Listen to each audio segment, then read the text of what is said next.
Hello বন্ধুরা, good morning. তো দেখো আমি নিয়ে চলে এসেছি কী জিনিস, এটা তোমরা সকলেই চেনো, তবু আমি নিয়ে চলে এলাম। দেখো বর্ষাকালে এটা আপনা আপনি এখানে চাষ হয়, কিন্তু এটা আমি কিনে এনেছি। এটা কি বলো তো, যদি তোমরা কেউ জেনে থাকো অবশ্যই কিন্তু কমেন্টস করে আমাকে বলো। তো তোমাদের দেখো তুলে দেখাচ্ছি, এই দেখো ব্যাঙের ছাতার মতন। এই দেখো কি বলো তো, ব্যাঙের ছাতার মতন এটা। এটা হচ্ছে কুরুক বা মাশরুম, যে যেটায় ভাষায় বলো। এখানে অনেকে এটা কুরুকও বলে, এটাকে মাশরুমও বলে। তা এখন তো জানোই তোমরা এগুলো চাষ হয়, তাই এটা আমি কিনে এনেছি কাল বাজার থেকে। এটা হচ্ছে একশোর দাম নিয়েছে 60 টাকা। তো দেখো কীরকম কত সুন্দর। আর জানো তো এইটা ছোটো ছোটো আলু দিয়ে, পেঁয়াজ রসুন দিয়ে, আদা দিয়ে, আর জিরে ধনে হলুদ লঙ্কা গুঁড়ো দিয়ে এটা ঠিক তোমার কি বলবো, মাংসর মতন করে খায়। এটা হচ্ছে mushroom. Good afternoon, back to my channel. তো তুমিও তোমার পরিবার কেমন আছো? অবশ্যই খুব খুব ভালো আছো, সুস্থ আছো, আর আমিও ভালো আছি। তো দেখে বুঝতেই পারছো গুড আফটারনুন কেন বললাম, এখন বাজে 1:30। তো গুড আফটারনুন কেন বললাম, দেখো তোমার দেখে বুঝতেই পারছো যে আমি রান্নাঘরে আছি। হ্যাঁ, এখন দুপুর, ভাত খাইনি, ভাত খাবো। এটা রাত্রের তরকারিটা এখন করে রাখবো, সেটাই তোমাদের সঙ্গে শেয়ার করছি। তো বন্ধুরা, ভিডিওটা চেয়ে যেখান থেকে দেখছো একটা লাইক দিয়ে দেখা শুরু করো, আর যাওয়ার সময় ছোট্ট করে মিষ্টি করে একটা কমেন্টস করো, যেটা করতে আমি ভীষণ ভালোবাসি। আর তোমাদের আর কি বলবো, অনেকেই ভিডিও দেখছো কিন্তু লাইক দিচ্ছ না, অনেকে আবার পুরো ভিডিও দেখছো না, তার চ্যানেলটার ক্ষতি হচ্ছে। কি বলবো, কিছু করার নেই, তাই তোমাদের সঙ্গে করে নিয়ে আজকে আমি রান্না করছি কি বলতো, মাশরুম বা কুরুক। তোমরা এইটা বলো তো যে তোমরা কে কি নামে ডাকো। তো আমরা তো কুরুকও বলি, মাশরুমও বলি। আর দেখো কিরম গরম হচ্ছে, আজকে 15 দিন পর রোদ্দুর উঠেছে।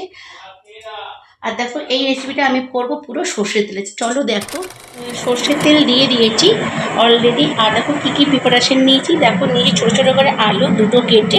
আর দেখো মাশরুমটাকে আমি ছোটো ছোটো করে কেটে আর একটু গরম জলে ভাপিয়ে রেখেছি। দেখো দেখতে একটু চিকেনের মতো। কিছুটা নিয়েছি পেঁয়াজ, আর দেখো এখানে বেটে রেখেছি আদা, কাঁচা লঙ্কা, জিরে, ধনে আর একটু লঙ্কা গুঁড়ো দিয়ে এতে পেস্ট করে রেখেছি। আর দেখো এতে রেখেছি কিছুটা রসুন আধ ছেদ করে।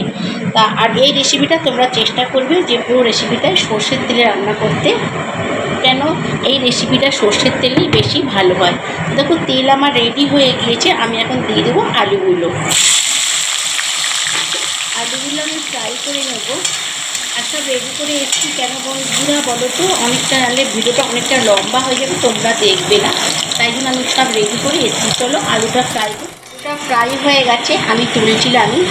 আর তোমরা তো সকলেই জানো যে আমরা সংসারে যা কাজকর্ম করি, যা রান্নাবান্না করি, সবটাই যদি দেখাতে যাই ভিডিও অনেক অনেক অনেক বড় হয়ে যাবে। আর তখন তোমরা এমনিই কেউ ভিডিও দেখছো না, তখন তোমরা আরও দেখবে না। তাই জন্য শর্টে যতটুকু দরকার তোমাদের সঙ্গে ততটুকুনি দিই, তোমরা যাতে সেটা বুঝতে পারো। আর এই রেসিপিটা দেখো বন্ধুরা হয়ে গেল। এবার আমি মাশরুমটাকে ঢাকা থেকে ভেজে নেব। তো বন্ধুরা এই রেসিপিটা আমি একদম রান্না করব হোটেলের মতন, একদম চিকেনের মতন। তোমরা খেয়ে বুঝতেই পারবে না এটা চিকেন না মাশরুম। তো আমি রান্না করব মাশরুম রেসিপিটা একদম চিকেনের মতন। এটা তোমরা ভাত দিয়েও খেতে পারবে, আবার রুটি দিয়েও খেতে পারবে। আর এইটা তোমাদের এত টেস্টি লাগবে, তোমাদের ভাত আর রুটি দুটোই কিন্তু কম পড়বে। তাই দুটোই একটু বেশি বেশি করে বন্ধুরা বানিয়ে।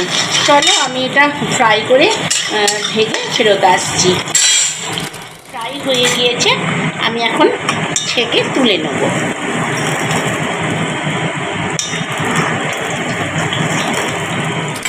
নিয়েছি এই যে আলু আর মাশরুমটা একসাথে রেখেছি। আর দেখো ফোড়নে দিয়ে দেবো একটু কালো জিরে।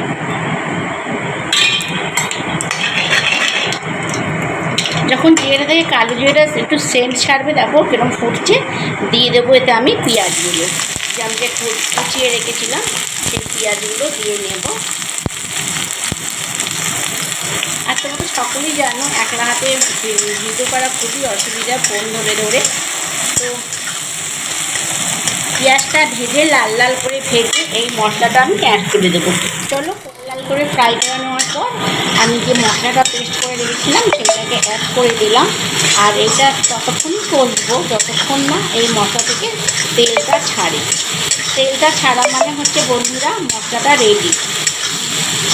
আর তোমরা সবাই এই রেসিপিটা রান্না করতে জানো, মাশরুম বা করুক, যে যেটাই বলে থাকো না কেন। আমি যেভাবে রান্না করছি সেটাই তোমাদের সঙ্গে শেয়ার করেছি বন্ধুরা। যদি রান্নাটা কোথাও ভালো লাগে, যদি কোথাও রান্নাটা ভালো লেগে থাকে, তাহলে একটা কমেন্টস করো আর একটা লাইক করো, আর সাবস্ক্রাইব করে আমার পাশে থেকো। আমিও তোমাদের পাশে আছি। আমরা সবাই সবার পাশে যদি এরমভাবে সাপোর্ট করি, তাহলে আমরা একদিন লক্ষ্যে সবাই ঠিক পৌঁছে যাব। দেখো মশলাটা আমার কষানো প্রায় হয়েই গিয়েছে, দেখতে পাচ্ছ যে তেল ছাড়ছে, দেখো এরকম তেলটা ছাড়ছে। আর একটুখানি কষিয়ে নেব। আর তোমাদের আমি বললামই এই রেসিপিটা দিয়ে ভাত, রুটি, পরোটা তোমরা সবই খেতে পারো, লাগবে তোমাদের অসাধারণ খেতে লাগবে। আর তোমাদের পরোটা বলো, রুটি বলো আর ভাত বলো, সবই কিন্তু কম পড়বে যদি এই রেসিপিটা সঙ্গে থাকে। দেখো মশলাটা আমার কষা হয়ে গিয়েছে। এইবারে ভেজে রাখা কুরুকটা আর আলুগুলো আমি এতে অ্যাড করে দেব, দিয়ে আমি এটার সঙ্গে আবার ফের করতে থাকবো।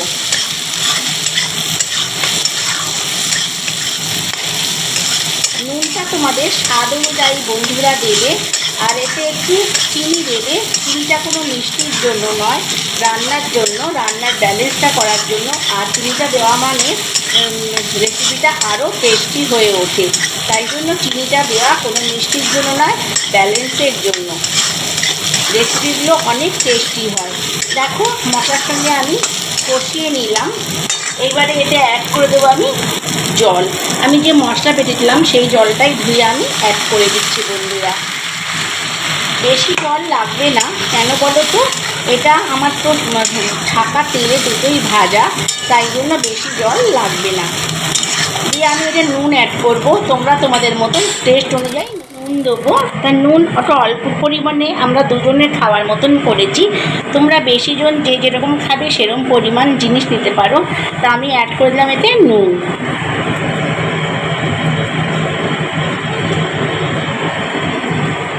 আর অ্যাড করবে এতে একটু টেস্ট অনুযায়ী একটুখানি চিনি। তাহলে রেসিপিটা অনেক টেস্টি আর ডেলিশিয়াস হয়ে যাবে।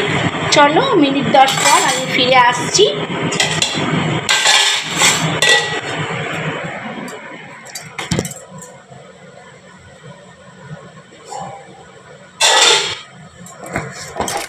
তোমাদের রসুনটা দেখিয়েছিলাম, দেখো রসুনটা কিন্তু আমি এখনও দিইনি। এই যে ফুটছে, এরপরে আমি রসুনটা এতে অ্যাড করে দেব। তাহলে কি তাতে কী হয় বলতে, রসুনের যে ফ্লেভারটা তাতে খুব সুন্দর স্মেল দেবে আর খেতে খুব ভালো লাগবে। তোমরা যদি কেউ রসুন না খেয়ে থাকো তাহলে এটা স্কিপ করতে পারো, তাতে কোনো অসুবিধা হবে না।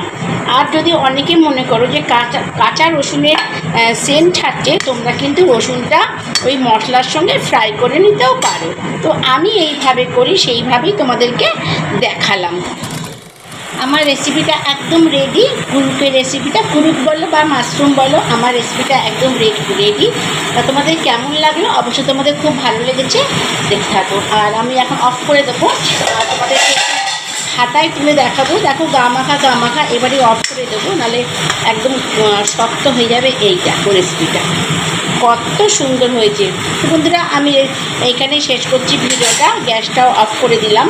তোমাদের নিশ্চয়ই আমার রেসিপিটা ভালো লেগেছে, তা তোমরাও একদিন এরকমভাবে ট্রাই করে দেখো। এটা অসাধারণ লাগে, ভাতের সঙ্গে বলো, রুটির সঙ্গে বলো, অসাধারণ লাগে। তো আজকে আমি এইখানে শেষ করলাম। আবার তোমাদের সঙ্গে চলে আসবো একটা কোনো নতুন রেসিপি নিয়ে বা নতুন কোনো ব্লগ নিয়ে। ততক্ষণ তোমরা ভালো থাকো, সুস্থ থাকো। Tata, bye bye.